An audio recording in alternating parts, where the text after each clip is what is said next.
JV Abdul Khader നമ്മുടെ B സിനിമാസിൽ inauguration day എത്തിയിട്ടുണ്ട്. തിയേറ്റർ എങ്ങനെയുണ്ട് സാർ? വളരെ മനോഹരമായിരിക്കുന്നു. അതായത് ഈ ഗ്രാമത്തിൽ ഇങ്ങനെയൊരു മനോഹരമായ തിയേറ്റർ വരുന്നത് സിനിമാ പ്രേക്ഷകരെ സംബന്ധിച്ചിടത്തോളം വളരെ വളരെ സന്തോഷമുള്ള ഒരു കാര്യമാണ്. പ്രത്യേകിച്ച് നമ്മുടെ ഗ്രാമീണ മേഖലയിൽ തിയേറ്ററുകൾ കുറഞ്ഞുകൊണ്ടിരിക്കുന്ന ഒരു ഘട്ടത്തിൽ ഇങ്ങനെ ഇത്രയും സുന്ദരമായി ഒരു തിയേറ്റർ രൂപകൽപ്പന ചെയ്ത് അത് ജനങ്ങൾക്ക് സമർപ്പിക്കുക എന്നുള്ളത് വളരെയേറെ അഭിമാനകരമായിട്ടുള്ള കാര്യമാണ്.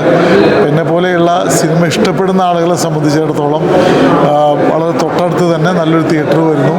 തീർച്ചയായും സിനിമാസ്വാദകർക്ക് ഇതൊരു വലിയ മുതൽക്കൂട്ട് തന്നെയായിരിക്കും. സാറ് നല്ലൊരു സിനിമാ പ്രേമിയാണെന്നറിയാം. തിയേറ്ററിലൊക്കെ പോയിട്ട് സിനിമ കാണാൻ ശ്രമിക്കാറുണ്ട്, സമയം കിട്ടാറുണ്ട്? മിക്കവാറും എല്ലാ മാസങ്ങളിലും തിരുവനന്തപുരത്ത് പോകുമ്പോൾ സിനിമ കാണാറുണ്ട്. ചിലപ്പോഴൊക്കെ കുടുംബസമേതവും ഇവിടെ നാട്ടിൽ സിനിമയ്ക്ക് പോകാറുണ്ട്. സിനിമ എന്നുള്ളത് ജീവിതത്തിൻ്റെ ഒരു ഭാഗമായിട്ട് കാണുന്ന ആളാണ് ഞാൻ. രാഷ്ട്രീയ പ്രവർത്തനം നടത്തുമ്പോൾ രാഷ്ട്രീയ പ്രവർത്തനത്തെ സർഗാത്മകമാക്കാൻ ഇത്തരത്തിലുള്ള സാഹിത്യ സാംസ്കാരിക മേഖലയിലുള്ള അനുഭവങ്ങൾ നമുക്കുണ്ടാവണം.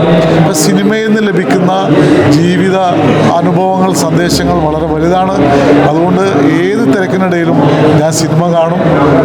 ഈ മൂവി തിയേറ്റർ തീർച്ചയായും ഈ നാട്ടുകാർക്കൊരു അഭിമാനമായിരിക്കും, ഒരു മുതൽക്കൂട്ടായിരിക്കും. സാറിന് ഏത് ജോണർ സിനിമ കാണാൻ ഇഷ്ടം? ഏത് ടൈപ്പ് ഓഫ് സിനിമകളോട് താല്പര്യം? ഞാൻ അങ്ങനെ എനിക്ക് സാധാരണ നിലയിൽ ജീവിതഗന്ധിയായ കഥകളുള്ള സിനിമകളോടാണ് ഇഷ്ടം. ഞാൻ IFFKയിൽ എല്ലാ വർഷവും പോകാറുണ്ട്. ഈ വർഷം എനിക്ക് പോകാൻ പറ്റിയില്ല.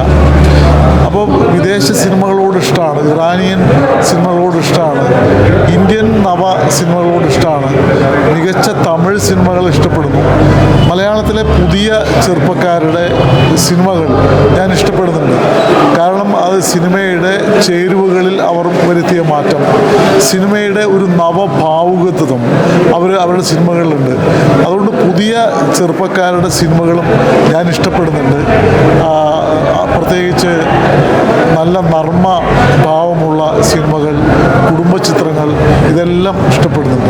ശരിക്കും പറഞ്ഞാൽ എല്ലാം ഇഷ്ടമാണ്. സിനിമ ഇഷ്ടമാണ്. അതെ, എനിക്ക് ഇഷ്ടമില്ലാത്ത ഒന്നുള്ളത് അമിത വയലൻസ് ആണ്. അതിന് ഞാൻ ഇഷ്ടപ്പെടുന്നില്ല. സിനിമയുടെ കഥക്കനുസരിച്ചൊക്കെ ചിലപ്പോൾ വയലൻസ് സിറ്റുവേഷൻസ് ഉണ്ടാവാം. പക്ഷെ അത് അമിതമായി പോകുന്നു എന്നുള്ള ഒരു അഭിപ്രായം എനിക്കുണ്ട്. അതല്ലാതെ തന്നെ സിനിമ ജനകീയമാണ്. ആ സിനിമയെ ഞാൻ അങ്ങേയറ്റം ഇഷ്ടപ്പെടുന്നു. സാർ ഇപ്പോൾ വെയിറ്റ് ചെയ്യുന്ന ഏതെങ്കിലും സിനിമ അങ്ങനെ ഉണ്ടോ? ഏതെങ്കിലും റിലീസ് ചെയ്യാനായിട്ടുള്ള സിനിമകൾ കാത്തിരിക്കുന്നുണ്ടോ? അല്ല, അതായത് ഇപ്പോൾ മോഹൻലാലും മമ്മൂട്ടിയും അതുപോലെ ഫഹദ് ഫാസിലും ഈ ചലച്ചിത്ര പ്രതിഭകൾ അഭിനയിച്ചിട്ടുള്ള സിനിമകൾ തീർച്ചയായും അത് കാണാൻ ഇഷ്ടപ്പെടുന്നുണ്ട്. അവരൊക്കെ അഭിനയിച്ച സിനിമകൾ മിക്കവാറും ഞാൻ കാണാറുണ്ട്.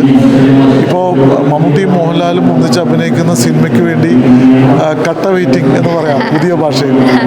അപ്പോൾ നമ്മുടെ കട്ട വെയിറ്റിംഗ് ആണ്, പുതിയ സിനിമകൾക്കായിട്ടുള്ള കാത്തിരിപ്പാണ്. പ്രത്യേകിച്ച് മമ്മൂട്ടി മോഹൻലാൽ ഒന്നിച്ചു വരുന്ന ആ ഒരു സിനിമയ്ക്ക് അല്ലേ?